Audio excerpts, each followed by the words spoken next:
तो ये हमारी मॉडर्न पीरियोडिक टेबल है जो हमारी हेनरी मोज़ले ने जो दी थी और increasing order of atomic number पे है। तो अगर हम पहला एटम देखें यहाँ पे, पहला एटम जो इसमें दिया गया है, पहला एटम यहाँ पे हाइड्रोजन है। और हम इस बॉक्स में देखें, इस बॉक्स को अगर हम ध्यान से देखें तो यहाँ पे, तो इसको अगर हम देखें यहाँ पे पहला एटम जो है वो हाइड्रोजन का दिया गया है। और हाइड्रोजन के लिए हमने देखा यहाँ पे, ठीक है, ये वाला जो है हाइड्रोजन है। तो इस वाले बॉक्स में 1 लिखा हुआ है हाइड्रोजन के ऊपर, हाइड्रोजन के ऊपर 1 लिखा हुआ है। इसका मतलब ये क्या लिखा हुआ है, इसका एटॉमिक नंबर लिखा हुआ है। ये किसकी वैल्यू लिखी है, ये जेड की वैल्यू लिखी है। इसका मतलब जेड इज इक्वल टू 1 है। तो हाइड्रोजन के लिए जेड इज इक्वल टू 1 है। और ये जो नीचे लिखा हुआ है फिर यहाँ पे इस वाले बॉक्स में, ये जो नीचे लिखा हुआ है यहाँ पे ये जो 1.0 लिखा हुआ है, ये 1.0 क्या है, ये इसके एटॉमिक नंबर की, एटॉमिक मास की वैल्यू है। ठीक है, तो यहाँ पे 2 नंबर लिखे हुए हैं। इस वाले बॉक्स में, किसी भी बॉक्स में अगर आप ध्यान से देखो 2 नंबर लिखे हुए हैं। तो अगर हम ये वाला बॉक्स चेक करें, इसमें भी 2 नंबर लिखे हुए हैं। बेरिलियम के ऊपर, जैसे ये वाला एटम जो है ये बेरिलियम है, इसके ऊपर जो है वो 4 लिखा हुआ है और नीचे जो है वो 9.0 लिखा हुआ है। तो जो ये 4 है ये किसकी वैल्यू है, this is the value of atomic number, ये जेड की वैल्यू होती है। और जो नीचे वाला 9.0 है ये एटॉमिक मास की वैल्यू होती है, कैपिटल ए की वैल्यू ये हमें गिवन है। और बी ई जो है ये सिंबल है, और नीचे जो है इसका नाम लिखा हुआ है, इस एटम का जो नाम होता है उसका नाम क्या होता है, बेरिलियम। तो इस तरीके से यहाँ पे फिर लिखा हुआ है। ऐसे अगर हम किसी और एटम का देखें तो हमने देखा, अगर हम यहाँ पे किसी और एटम का देखें तो अगर हम सोडियम का देखें यहाँ पे अगर हम ये सोडियम का देखें तो सोडियम के लिए पहले जो सिंबल है वो Na लिखा हुआ है। और इसके नीचे फिर यहाँ पे लिखा, इसका नाम लिखा हुआ है, इसका नाम जो होता है वो सोडियम, इस तरीके से यहाँ पे इसका नाम लिखा हुआ है। फिर इसके ऊपर वाला जो नंबर है वो 11 लिखा हुआ है और इसके नीचे वाला जो नंबर है वो 23.0 लिखा हुआ है।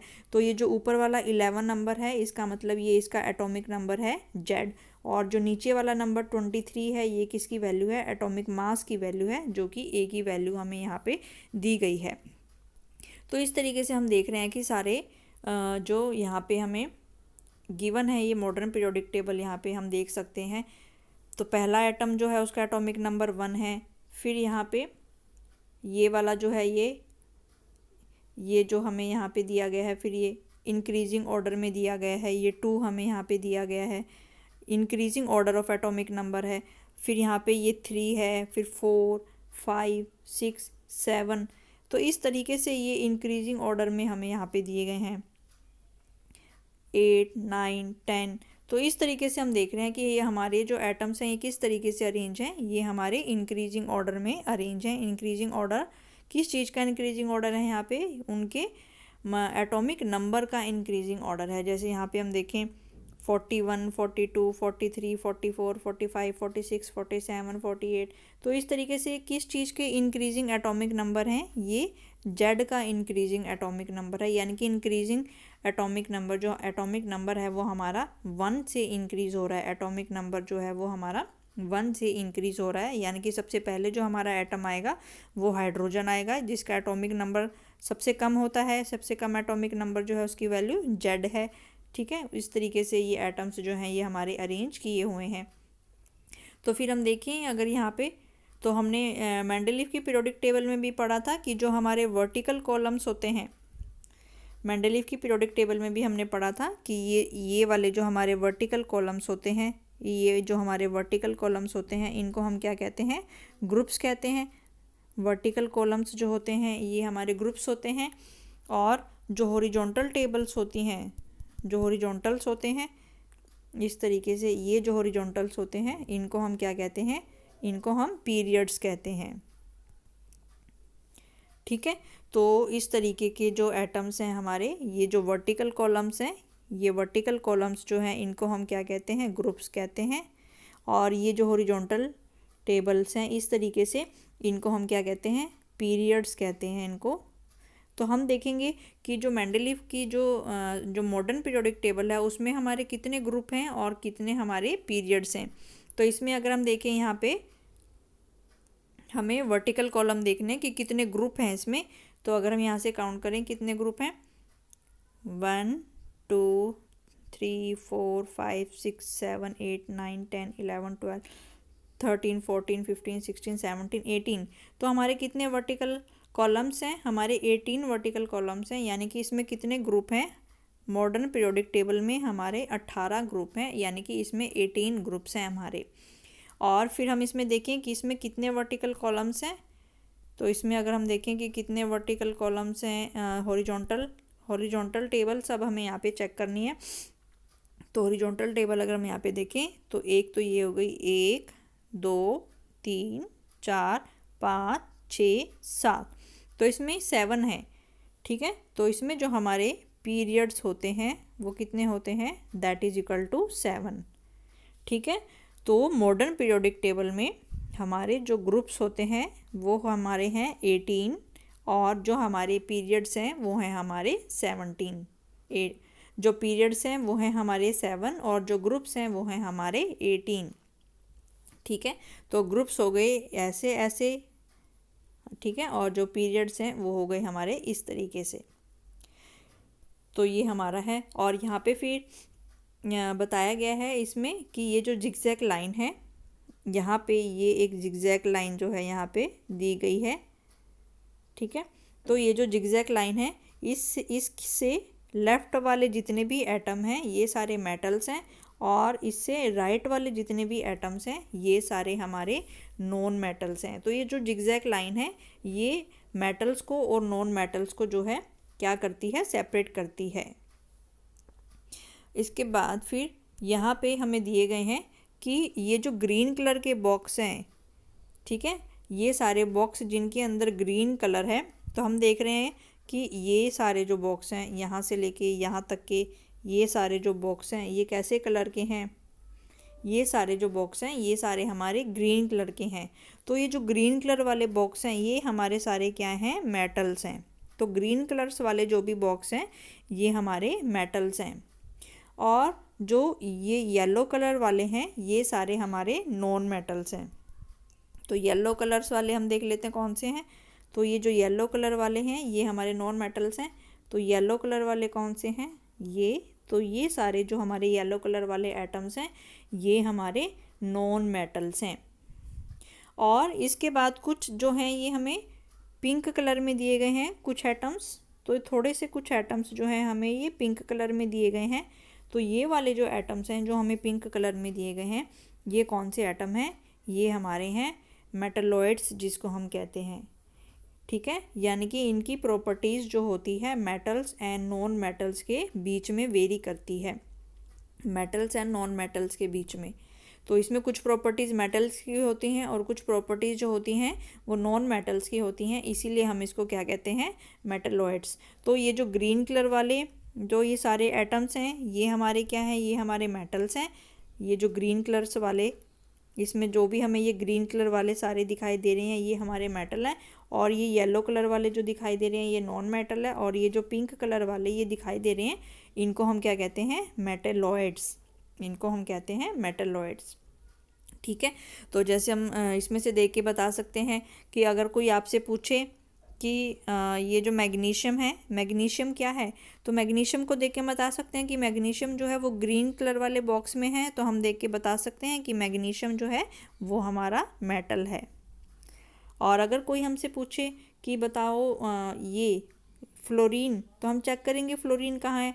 तो हम देखेंगे कि फ्लोरीन जो है वो येलो कलर वाला बॉक्स है, तो इसका मतलब फ्लोरीन जो होगा ये नॉन मेटल होगा।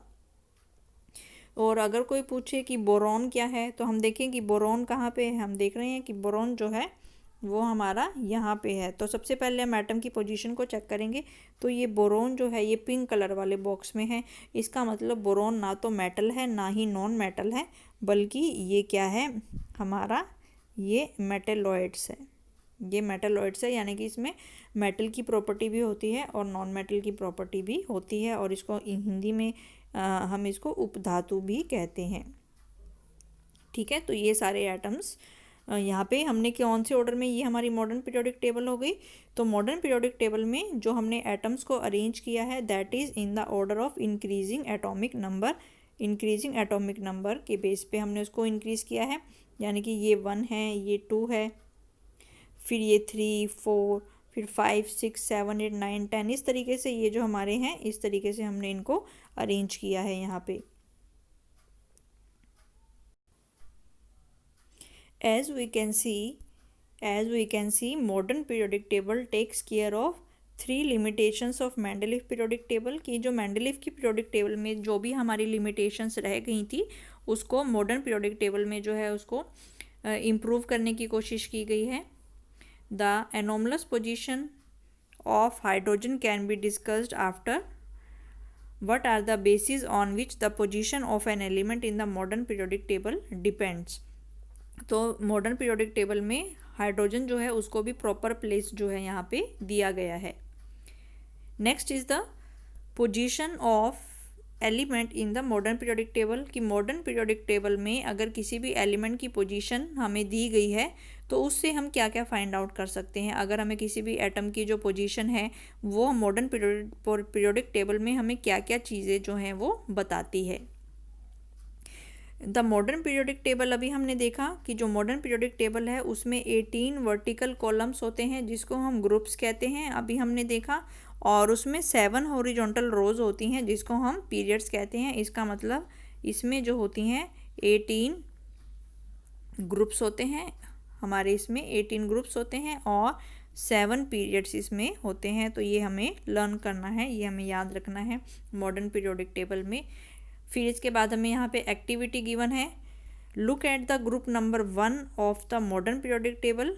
मॉडर्न पीरियोडिक टेबल के ग्रुप नंबर 1 में हमें देखना है and name the elements present in it, और हमें देखना है कि ग्रुप नंबर 1 में कौन कौन से एलिमेंट जो है प्रेजेंट हैं। उसके बाद फिर हमें क्या करना है, write down the electronic configuration of the first 3 elements of the group 1। उसके बाद हमें पहले 3 एलिमेंट की इलेक्ट्रॉनिक कॉन्फ़िगरेशन लिखनी है। उसके बाद फिर हमें उनकी इलेक्ट्रॉनिक कॉन्फ़िगरेशन में क्या सिमिलैरिटी है वो हमें फाइंड आउट करनी है, और how many valence electron are present in these 3 element, और इन 3 एलिमेंट्स में कितने वैलेंस इलेक्ट्रॉन्स हैं वो प्रेजेंट हैं। तो ये एक्टिविटी हमें देखनी है। तो सबसे पहले हमें ग्रुप नंबर 1 देखना है कि मेंडेलीव की जो मॉडर्न पीरियोडिक टेबल है उसके ग्रुप नंबर 1 में कौन कौन से एटम जो हैं वो शामिल हैं। तो अगर हम यहाँ पे देखें ग्रुप नंबर 1, तो ये हमारा ग्रुप नंबर 1 है, ठीक है। तो ये हमारा जो है ये ग्रुप नंबर 1 है। तो this is our group number 1, ये हमारा ग्रुप नंबर 1 है ये, ठीक है। तो this is the group number 1, ये हमारा ग्रुप नंबर 1 है क्योंकि इसके ऊपर क्या लिखा हुआ है, 1 लिखा हुआ है, तो ये हमारा ग्रुप नंबर 1 है। तो ग्रुप नंबर 1 में देख रहे हैं कि पहला जो एटम लिखा हुआ है वो है हमारा हाइड्रोजन। पहला एटम जो है वो हाइड्रोजन का है, दूसरा एटम जो है वो लिथियम का है, और तीसरा एटम जो है वो सोडियम का है। तो ये 3 एटम हमने पहले 3 एटम देख लिए यहाँ पे कि पहला एटम जो है वो ग्रुप नंबर 1 में हाइड्रोजन का है, दूसरा एटम जो है वो लिथियम का है, और तीसरा एटम जो है वो सोडियम का है। तो अब हमें देखना है इनमें कितने नंबर ऑफ इलेक्ट्रॉन प्रेजेंट हैं। तो हाइड्रोजन में जो है, हाइड्रोजन के ऊपर क्या लिखा हुआ है, 1 लिखा हुआ है, इसका मतलब हाइड्रोजन में हाइड्रोजन का एटॉमिक नंबर जो है वो 1 है। फिर लिथियम के ऊपर 3 लिखा हुआ है, फिर लिथियम के ऊपर 3 लिखा हुआ है, तो हम यहाँ पे 3 लिख लेते हैं, और इसके बाद सोडियम के ऊपर जो है वो 11 लिखा हुआ है, तो वो हम यहाँ पे लिख लेते हैं। तो अब हम यहाँ पे देख रहे हैं कि इनमें क्या क्या सिमिलैरिटीज़ हैं। अब हम अगर इसकी इलेक्ट्रॉनिक कॉन्फ़िगरेशन लिखने की कोशिश करें यहाँ पे, ठीक है, तो अगर हम इसकी इलेक्ट्रॉनिक कॉन्फ़िगरेशन सबसे पहले अगर हम यहाँ पे किसके लिए लिखें, हाइड्रोजन के लिए, तो हाइड्रोजन में कितने नंबर ऑफ़ इलेक्ट्रॉन्स हैं, यहाँ पे 1 नंबर ऑफ़ इलेक्ट्रॉन्स हैं। और दूसरा एटम जो है वो लिथियम का है, लिथियम में कितने हैं, 3, और इसको हम कैसे लिख सकते हैं, यानी कि जो पहला ऑर्बिट होगा उसमें तो 2 इलेक्ट्रॉन्स आएंगे, और जो दूसरा ऑर्बिट होगा उसमें 1 इलेक्ट्रॉन आएंगे। और तीसरा जो है वो है हमारा सोडियम, पहले वाला हाइड्रोजन था, दूसरा लिथियम है, और तीसरा जो है वो सोडियम है। तो हमें पता है सोडियम में कितने होते हैं, 11, और इसको हम क्या लिख सकते हैं, यानी कि 11 के लिए अगर हम यहाँ पे लिखें तो सोडियम में हमारे हैं 11। तो अगर हम देखें इसको हम कैसे लिख सकते हैं, पहले ऑर्बिट में 2, दूसरे में 8 और तीसरे में 1। तो ये हमने यहाँ पे लिख लिया है इसकी कॉन्फ़िगरेशन। तो सबसे पहले हमने देखा कि ग्रुप नंबर 1 में जो पहला एलिमेंट है वो हाइड्रोजन है, और हाइड्रोजन में कितने नंबर ऑफ इलेक्ट्रॉन है, 1 नंबर ऑफ इलेक्ट्रॉन यहाँ पे प्रेजेंट है। और इसके बाद फिर हमने देखा दूसरा एटम जो है वो है लिथियम। लिथियम में जो है वो 3 इलेक्ट्रॉन्स हैं, और इसको हम कैसे लिख सकते हैं, ये जो 3 इलेक्ट्रॉन्स हैं 3 में से जो 2 इलेक्ट्रॉन हैं वो पहले ऑर्बिट में आएंगे, और जो बचा हुआ 1 इलेक्ट्रॉन है वो आउटर मोस्ट शेल में आएगा। और अगर फिर हम यहाँ पे देखें सोडियम के लिए, तो सोडियम में जो होते हैं 11 इलेक्ट्रॉन्स होते हैं, यानी कि पहले ऑर्बिट में 2 आएंगे, दूसरे ऑर्बिट में 8 आएंगे और तीसरे ऑर्बिट में 1 आएंगे। तो ये हमने यहाँ पे लिख लिया है। अब हम इनमें सिमिलैरिटी देखते हैं। अब हम यहाँ से देख सकते हैं इनमें क्या सिमिलैरिटी है, यानी कि अगर हम इसमें देखें इसके बाहर आउटर मोस्ट शेल में कितना इलेक्ट्रॉन है, 1। इसके भी आउटर मोस्ट शेल में कितने इलेक्ट्रॉन हैं, 1। और इसके भी आउटर मोस्ट शेल में कितने इलेक्ट्रॉन हैं, 1। तो सभी के आउटर मोस्ट शेल में 1 इलेक्ट्रॉन है। तो यहाँ से हम क्या कंक्लूजन निकाल सकते हैं कि ग्रुप नंबर 1 में जितने भी एलिमेंट हमारे प्रेजेंट हैं, जितने भी एटम प्रेजेंट हैं, उनमें क्या होगा, उन सबके आउटर मोस्ट शेल में नंबर ऑफ इलेक्ट्रॉन कितने होंगे, 1। तो सभी के आउटर मोस्ट शेल में 1 इलेक्ट्रॉन होगा। ठीक है, तो यहाँ से हम निकाल सकते हैं कि ग्रुप नंबर 1 में, तो हमने देखा यहाँ पे कि ग्रुप नंबर 1 में जितने भी एलिमेंट हमारे प्रेजेंट हैं, जैसे hydrogen, lithium, sodium, potassium, rubidium, caesium, तो जितने भी ये एटम प्रेजेंट हैं सभी के आउटर मोस्ट शेल में कितने एटम प्रेजेंट हैं, 1। यानी कि हाइड्रोजन के आउटर मोस्ट शेल में भी 1 इलेक्ट्रॉन है, लिथियम के आउटर मोस्ट शेल में भी 1 इलेक्ट्रॉन है, सोडियम के आउटर मोस्ट शेल में भी 1 इलेक्ट्रॉन है। ऐसे ही अगर हम पोटेशियम का निकालें उसका भी 1 आएगा, रुबिडियम का निकालें या सीजियम का निकालें तो सभी के आउटर मोस्ट शेल में 1 इलेक्ट्रॉन होंगे। तो इसका मतलब ग्रुप नंबर 1 के जो भी एलिमेंट हैं, ग्रुप नंबर 1 के जो भी एटम हैं, उन सबके बाह्यतम कोश में या आउटर मोस्ट शेल में 1 इलेक्ट्रॉन होता है। ऐसे ही फिर हम इसके निकाल सकते हैं, ग्रुप नंबर 2 के हम निकाल सकते हैं। तो ये हमारा ग्रुप नंबर 2 के एटम है। तो ये ग्रुप नंबर 2 में पहला एटम जो है मान लो वो बेरिलियम का है, तो बेरिलियम में कितने इलेक्ट्रॉन हैं, 4। और ऐसे ही दूसरा एटम जो यहाँ पे दिया गया है मैग्नीशियम दिया गया है, तो मैग्नीशियम में कितने इलेक्ट्रॉन हैं, 12। तो अगर हम बेरिलियम के लिखें तो बेरिलियम के लिए हम क्या लिख सकते हैं, पहले ऑर्बिट में आएंगे 2 इलेक्ट्रॉन और दूसरे ऑर्बिट में आएंगे 2 इलेक्ट्रॉन। और अगर हम मैग्नीशियम के लिए लिखें तो पहले ऑर्बिट में आएंगे 2 इलेक्ट्रॉन, दूसरे में 8 और तीसरे में 2 इलेक्ट्रॉन। तो इस तरीके से हम यहाँ पे देख रहे हैं।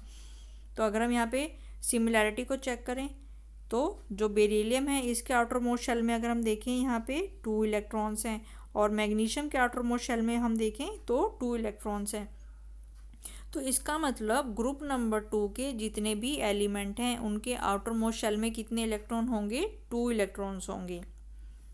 ठीक है, तो यहाँ पे जितने भी एटम ग्रुप नंबर 2 में है, यानी कि जो बेरिलियम है उसके भी आउटर मोस्ट शेल में 2 इलेक्ट्रॉन, मैग्नीशियम के भी आउटर मोस्ट शेल में 2 इलेक्ट्रॉन, कैल्शियम के भी आउटर मोस्ट शेल में 2 इलेक्ट्रॉन, स्ट्रोंशियम या बेरियम, तो जितने भी एटम या जितने भी एलिमेंट हमारे ग्रुप नंबर 2 में हैं उन सबके आउटर मोस्ट शेल में 2 इलेक्ट्रॉन होंगे। इसी तरीके से हम यहाँ पे देख सकते हैं कि जो ग्रुप नंबर 3 होगा, जो हमारा ये ग्रुप नंबर 3 है, इसके आउटर मोस्ट शेल में कितने इलेक्ट्रॉन होंगे, 3 इलेक्ट्रॉन होंगे। ऐसे ही जो हमारा ये ग्रुप नंबर 4 है, ग्रुप नंबर 4 में जितने भी हमारे एलिमेंट होंगे उनके आउटर मोस्ट शेल में 4 इलेक्ट्रॉन होंगे। तो इस तरीके से हम ये फाइंड आउट कर सकते हैं। तो एक्टिविटी में हमने ये देखा कि एक्टिविटी में फिर हमने ये फाइंड आउट किया कि हमारे ग्रुप नंबर 1 में सभी के जो आउटर मोस्ट शेल में हमारे कितने इलेक्ट्रॉन प्रेजेंट हैं, 1 इलेक्ट्रॉन जो है यहाँ पे प्रेजेंट है।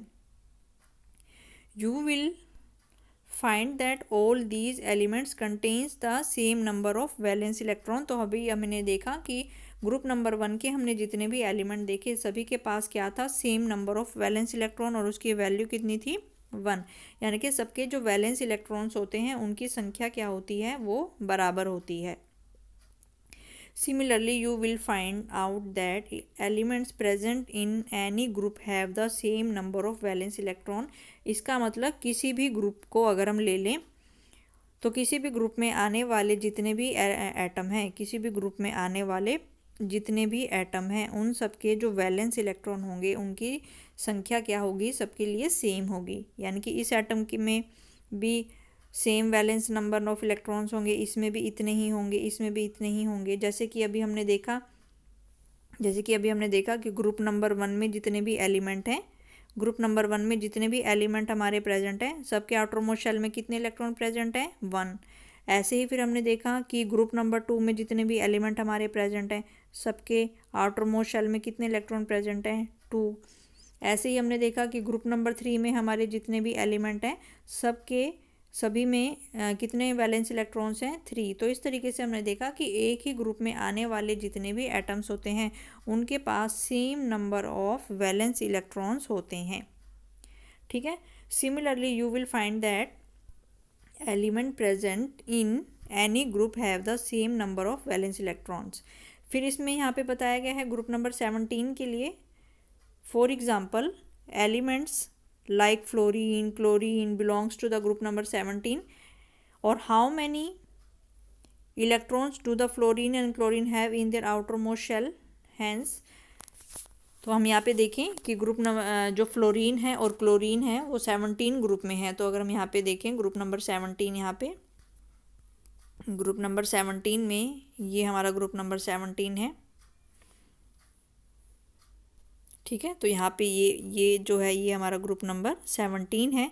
इसमें ये वाला जो एटम है ये फ्लोरीन दिया गया है और ये वाला जो एटम है ये हमारा क्लोरीन दिया गया है। तो फ्लोरीन में जो होते हैं हमारे कितने इलेक्ट्रॉन दिए गए हैं, फ्लोरीन में 9 इलेक्ट्रॉन दिए गए हैं। और अगर हम इसकी कॉन्फ़िगरेशन लिखें तो इसको हम कैसे लिख सकते हैं, 2 and 7। सिमिलरली जो क्लोरीन है, क्लोरीन में कितने दिए गए हैं, 17 इलेक्ट्रॉन होते हैं। और इसको हम कैसे लिख सकते हैं, फर्स्ट ऑर्बिट में 2 इलेक्ट्रॉन, दूसरे ऑर्बिट में 8 इलेक्ट्रॉन और लास्ट ऑर्बिट में 7 इलेक्ट्रॉन्स। तो इसमें हम देख रहे हैं कि इसके भी आउटरमोस्ट शेल में 7 इलेक्ट्रॉन है और इसके भी आउटरमोस्ट शेल में 7 इलेक्ट्रॉन है। तो किसी भी एटम के जो आउटरमोस्ट शेल में, किसी भी ग्रुप के जो भी एटम हैं उनके आउटरमोस्ट शेल में जो इलेक्ट्रॉन्स होते हैं वो हमेशा सेम होते हैं। तो यही यहाँ पे हमने देखा कि 17 ग्रुप के भी जो एलिमेंट हैं उनके भी सेम उनमें भी क्या है, सेम इलेक्ट्रॉनिक कॉन्फ़िगरेशन जो होती है वो सेम होती है। Now look at the modern periodic table, you will find out that elements of, तो अगर हम फिर यहाँ पे देख रहे हैं, now look at the modern periodic table, you will find out the elements of lithium, beryllium, boron, carbon, nitrogen, fluorine and neon present in the second period. अब हम सेकेंड पीरियड में ये कुछ एलिमेंट हमारे प्रेजेंट हैं, हमें इनकी electronic configuration लिखनी है और हमें देखना है कि क्या इनमें वैलेंस इलेक्ट्रॉन्स जो होते हैं वो सेम होते हैं या इनमें जो सेम नंबर ऑफ शेल है वो होते हैं। तो अब हमें क्या देखना है, पहले हमने सेकेंड ग्रुप के एलिमेंट देखे थे, अब हमें सेकेंड पीरियड के एलिमेंट यहाँ पे देखने हैं। तो ये वाला जो है ये हमारा सेकंड पीरियड है, यहाँ पे ये हमारा जो है ये हमारा सेकंड पीरियड है। अगर फर्स्ट पीरियड देखें तो ये जो है ये हमारा फर्स्ट पीरियड है, ये हमारा फर्स्ट पीरियड है। तो फर्स्ट पीरियड में हमारे कौन कौन से एटम आ रहे हैं, एक आ रहा है हाइड्रोजन और एक आ रहा है हमारा हीलियम। लेकिन अब हमें कौन सा देखना है, हमें यहाँ पे जो है सेकंड वाला देखना है। तो सेकंड जो हमारा पीरियड होगा वो ये हमारा सेकंड पीरियड है, ये हमारा सेकंड पीरियड है। तो हम देख रहे हैं सेकंड पीरियड में कौन कौन से एटम आ रहे हैं हमारे यहाँ पे। तो जो सेकंड पीरियड में हमारे एटम आ रहे हैं वो है लिथियम, बेरिलियम, बोरॉन। इसमें आ रहे हैं हमारे lithium, beryllium, boron, carbon, nitrogen, oxygen, fluorine और नियॉन। तो ये एटम जो है हमारे इसमें आ रहे हैं। तो अब हम इसकी अगर कॉन्फ़िगरेशन लिखें, ठीक है, तो पहला एटम जो है इसमें हमारा आ रहा है लिथियम। तो लिथियम में जो हमारे यहाँ पे होते हैं, लिथियम हमारा यहाँ पे दिया गया है। तो लिथियम में जो है वो हमारे कितने होते हैं, लिथियम में जो है वो हमारे नंबर ऑफ़ इलेक्ट्रॉन्स जो होते हैं वो 3 होते हैं, और इसको अगर हम लिखें तो पहले शेल में 2 इलेक्ट्रॉन और दूसरे शेल में 1 इलेक्ट्रॉन। इसके बाद दूसरा जो एटम हमें सेकंड पीरियड में दिया गया है वो है बेरिलियम। तो बेरिलियम में जो होते हैं वो 4 इलेक्ट्रॉन होते हैं, और अगर हम इसका कॉन्फ़िगरेशन लिखें तो पहले शेल में 2 इलेक्ट्रॉन और दूसरे शेल में भी 2 इलेक्ट्रॉन। बेरिलियम के बाद नेक्स्ट जो एटम है वो दिया गया है हमें बोरॉन। बोरॉन में जो होते हैं वो हमारे 5 इलेक्ट्रॉन्स होते हैं, यानी कि पहले शेल में आएंगे 2 इलेक्ट्रॉन्स और दूसरे शेल में आएंगे 3 इलेक्ट्रॉन्स। और बेरिलियम बोरॉन, फिर नेक्स्ट जो दिया गया है कार्बन। कार्बन में जो होते हैं वो 6 होते हैं, यानी कि पहले कोश में जो आएंगे या पहले शेल में जो आएंगे वे 2 इलेक्ट्रॉन्स आएंगे और दूसरे शेल में जो आएंगे वो 4 इलेक्ट्रॉन्स आएंगे। तो अगर हम यहाँ पे इनको कंपेयर करें, ठीक है, तो अगर हम देखें तो लिथियम के आउटर मोस्ट शेल में लिथियम में 3 इलेक्ट्रॉन थे, और अगर हम देखें इसके आउटर मोस्ट शेल में कितना इलेक्ट्रॉन है 1। और इससे नेक्स्ट वाला आइटम है हमारा बेरिलियम, जिसमें कि 4 इलेक्ट्रॉन थे और इसके आउटर मोस्ट शेल में कितने इलेक्ट्रॉन हैं 2। फिर नेक्स्ट आइटम है बोरॉन, इसके आउटर मोस्ट शेल में कितने एटम है इलेक्ट्रॉन है 3। इसका नेक्स्ट एट है कार्बन, कार्बन में जिसमें 6 इलेक्ट्रॉन होते हैं और इसके आउटर मोस्ट शेल में कितने इलेक्ट्रॉन हैं 4। तो हमने यहाँ पे देखा कि किसी भी पीरियड में अगर कोई भी एटम है तो उसके जो वैलेंस इलेक्ट्रॉन हैं वो सेम नहीं रहते, क्योंकि पहला एटम हम यहाँ पे कौन से एटम देख रहे हैं, हम यहाँ पे सेम पीरियड के एटम देख रहे हैं। पहले हमने कौन से एटम देखे थे, हमने सेम ग्रुप के एटम देखे थे। अब हम किसके एटम देख रहे हैं, सेम पीरियड के अंदर आने वाले एटम देख रहे हैं कि सेम पीरियड के अंदर आने वाले एटम में क्या वैलेंस इलेक्ट्रॉन जो है वो सेम होते हैं। तो पहला एटम हमने देखा लिथियम, तो लिथियम में तो है 1, उसके बाद बेरिलियम में है 2, उसके बाद बोरॉन में है 3, उसके बाद कार्बन में है 4। तो हम ये देख रहे हैं कि सेम पीरियड के अंदर जो आने वाले एटम हैं उनमें वैलेंस इलेक्ट्रॉन जो हैं वो सेम नहीं रहते, बल्कि वैलेंस इलेक्ट्रॉन जो है वो 1 नंबर से जो है वो इंक्रीज़ हो जाता है। और इसमें अगर हम देखें कि क्या चीज़ कॉमन है, और अगर हम देखें इनमें क्या चीज़ कॉमन है, तो कॉमन चीज़ अगर हम यहाँ पे देखें कि सेम पीरियड के अंदर आने वाले जो एलिमेंट हैं उसमें क्या चीज़ सेम है, तो जो लिथियम का एटम देखें इसमें अगर हम चेक करें इसमें भी हमारे 2 शेल हैं, बेरिलियम में भी 2 शेल हैं, बोरॉन में भी 2 शेल हैं और कार्बन में भी 2 शेल हैं। यानी कि इनमें क्या चीज़ सेम होगी, इनमें जो शेल है वो हमारा सेम होगा, शेल जो है वो हमारा सेम होगा। ठीक है, तो यहाँ पे ये चीज़ हमें बताई गई थी कि अगर हम देखें इस तरीके से ये हमारे अगर हम यहाँ पे इसको बना के देखें तो हमने देखा कि ये अगर मान लो ये हमारा कोई अगर हम ऐसे है तो ये हमारा क्या होता है ग्रुप होता है, और ग्रुप में आने वाले जितने भी एटम हैं, जैसे कि ये हमने देखा कि ग्रुप नंबर 1 का जो था हाइड्रोजन था, लिथियम था, सोडियम था। तो हमने देखा था कि ग्रुप के अंदर आने वाले जितने भी एटम होते हैं उनके आउटर मोस्ट शेल में जो नंबर ऑफ वैलेंस इलेक्ट्रॉन्स होते हैं, वैलेंस इलेक्ट्रॉन्स होते हैं वो क्या होते हैं सेम होते हैं ग्रुप के अंदर। ग्रुप के अंदर आने वाले जितने भी हमारे एटम होते हैं उनके वैलेंस इलेक्ट्रॉन्स जो होते हैं वो सेम होते हैं, लेकिन पीरियड्स के अंदर आने वाले, तो ये अगर हमारे हमने कोई भी एटम ले लिया, ये कौन सा था, ये हमारा सेम पीरियड का है। तो पीरियड के अंदर आने वाले जो एटम है, जैसे हमने देखा कि यहाँ पे हमारे पास ये था हमारे पास लिथियम, फिर बेरिलियम, फिर बोरॉन, फिर कार्बन। तो हमने देखा इस तरीके से हमने देखा कि अगर सेम पीरियड में आने वाले एटम हैं तो हमने देखा था कि इसके आउटर मोस्ट शेल में 1 इलेक्ट्रॉन था, इसके में 2 इलेक्ट्रॉन थे, इसके में 3 थे और इसके में 4 थे। तो हमने देखा कि सेम पीरियड के अंदर आने वाले जो एटम्स होते हैं उनके जो वैलेंस इलेक्ट्रॉन्स हैं, उनके जो वैलेंस इलेक्ट्रॉन्स हैं वो हमारे सेम नहीं होते, बल्कि इसमें क्या चीज़ सेम होती है, इसमें जो शेल हैं वो सेम होते हैं, शेल जो हैं वो सेम होते हैं। यानी कि लिथियम में जो थे, लिथियम में हमारे 2 शेल हैं, इसी तरीके से बेरिलियम में भी 2 शेल हैं, बोरॉन में भी 2 शेल हैं और कार्बन में भी 2 शेल हैं।